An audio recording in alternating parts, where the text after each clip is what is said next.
Welcome to the first episode of Hond. Hond is a series where I explain the lines that I add to people's jams. So if I get a good jam or I hear a good jam that has some nice space, I can get creative with it.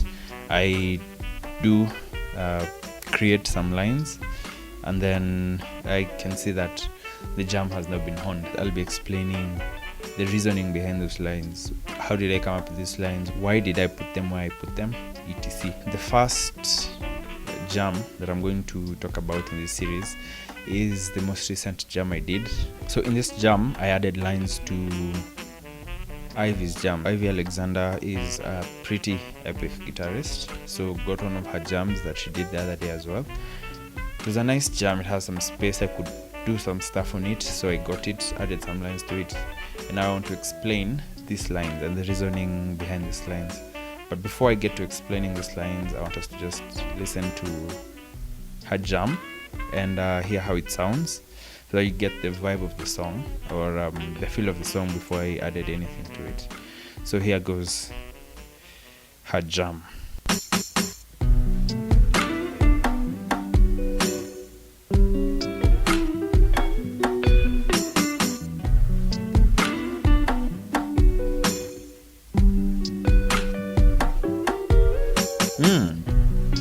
Some very tasty chords.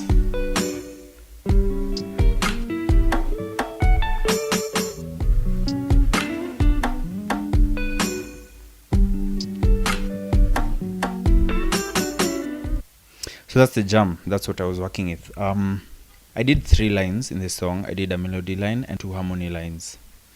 So the harmonies don't come until much later in the last half of the song. So I started with just the melody line to complement the chords that she was playing. When I add these lines to jams, I like to imagine that we were in the studio together with whoever did the jam that I'm adding horns to.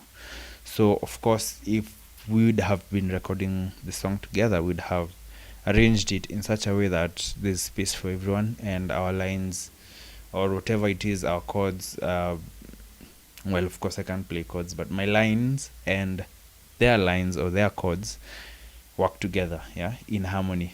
See what I did in harmony. Right, so let's start with the melody line. First line.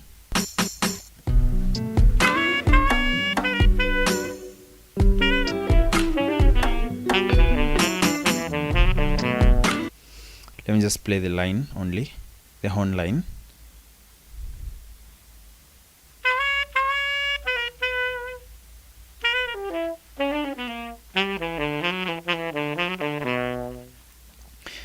I was complementing the chords that she was playing. The first thing I always do is figure out chords that would work on top of what I'm adding lines to. It doesn't have to be the exact chords that they're playing, as long as they're chords that can work.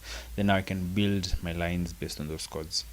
So if you listen to the first part of her jam, these are the chords that I would say would work on top of her chords. 6, 4, 4 diminished 7, some passing chords leading to the 6.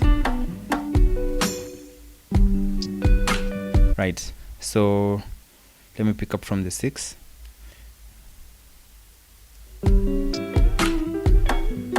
Passing chords to the 6, sharp 4, diminished 4, then some diminished chords.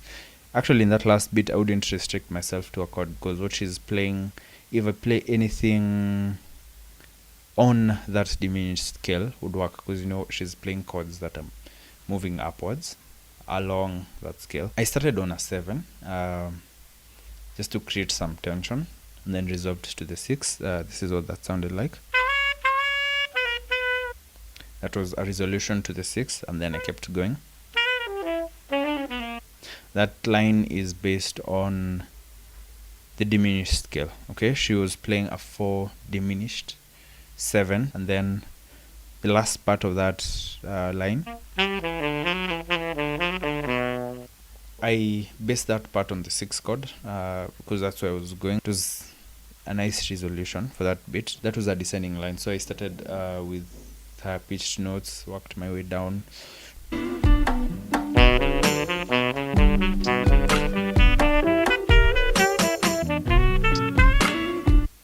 So I went all the way down to a really low note, then came all the way back up to the note that I began with.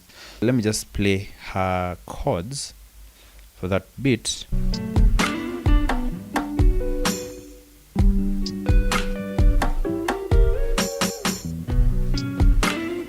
Yeah, so that's the beat where she played the sharp 4 diminished, I believe. There's the sharp 4 diminished, then the 4, then a bunch of diminished chords moving upwards. Yeah, so that's what I used to create my melody. So listen to both of them at the same time.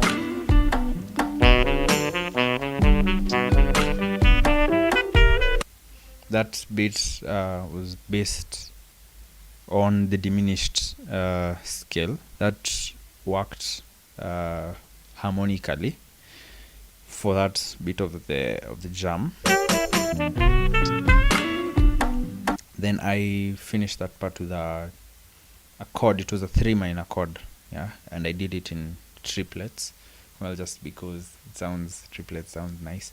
So that was a 3. She was playing a 6 chord, but a 3 chord on top of a 6 chord is a bit tasty. I like the sound of it, so that's why I put that line there. Let's move on to the second beat of the song. So this is where the harmonies come in.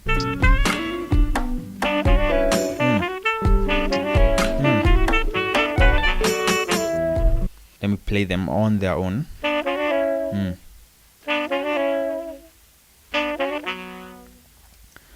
So these harmonies are moving in thirds for the first 2 parts. I find that thirds sound nice.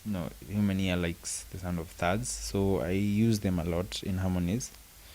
But then it's easy to overuse thirds. I make sure I don't, put too many thirds, especially when you have 2 lines just moving in thirds, get tired of that sound. But these were just 2 sets of thirds, if I may. And then we move to the third one that resolves to a 4th. So this is what that sounds like. Third there, thirds again. They ended in a perfect 4th. So these harmonies are based on the 6th chord. I feel like what she's playing here in this part, if I play a 6 underneath, it sounds nice. Then the melody line was a response to the harmony lines. And this is what the melody line sounds together with the harmonies without the chords.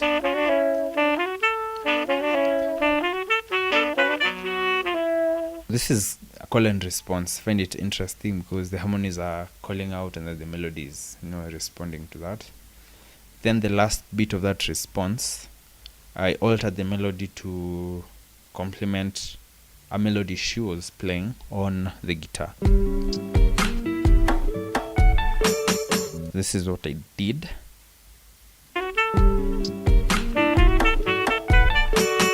Then that combined with the harmonies I was doing.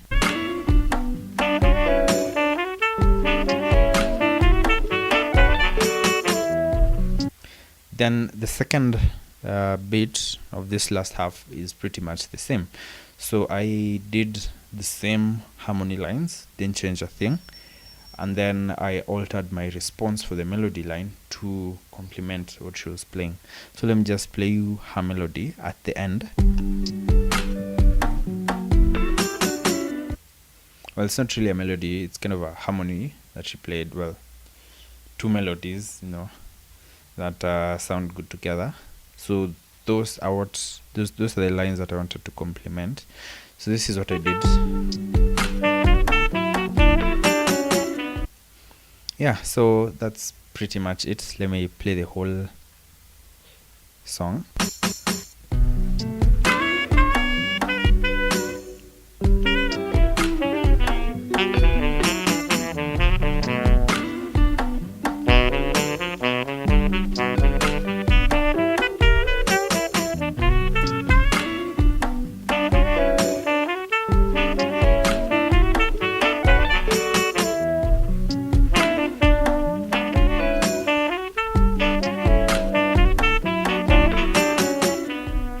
that's it for this jam. I enjoyed working with this one because it had a lot of space. I could get creative, I could add stuff without making the jam sound crowded. I like jams like that, that have space and allow me to get creative. So see you in the next episode of Hond.